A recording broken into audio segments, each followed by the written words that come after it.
Thèse 211e. Qu'on cesse enfin, j'y insiste, de confondre les ouvriers de la philosophie et les hommes de science en général avec les philosophes. C'est ici qu'il convient d'accorder rigoureusement à chacun son dû, et non pas trop au premier, trop peu au second. Peut-être est-il nécessaire à son éducation que le vrai philosophe passe lui-même par les différents degrés où ses serviteurs, les ouvriers scientifiques de la philosophie, se sont arrêtés, doivent s'arrêter.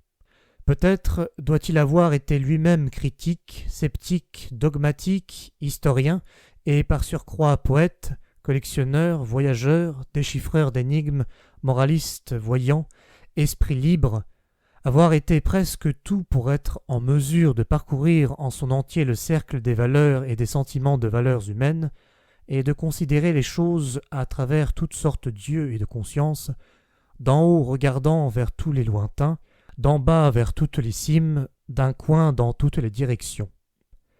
Mais ce ne sont là que des conditions préalables. Sa tâche elle-même requiert autre chose. Elle exige qu'il crée des valeurs.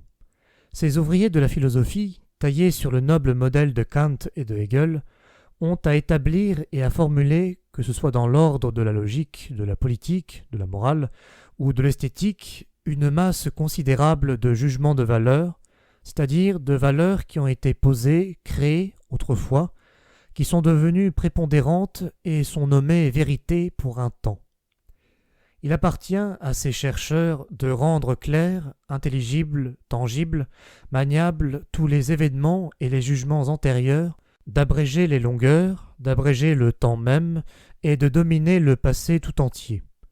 Tâche immense et magnifique au service de laquelle les fiertés délicates et les volontés tenaces ne manqueront pas de trouver leur compte.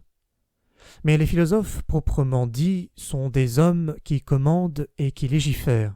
Il en sera ainsi.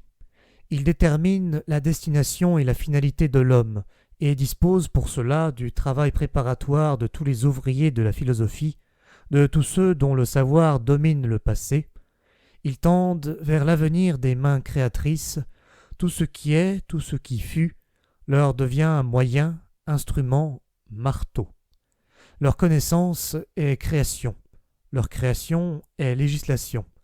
Leur volonté de vérité est volonté de puissance. Y a-t-il aujourd'hui de tels philosophes?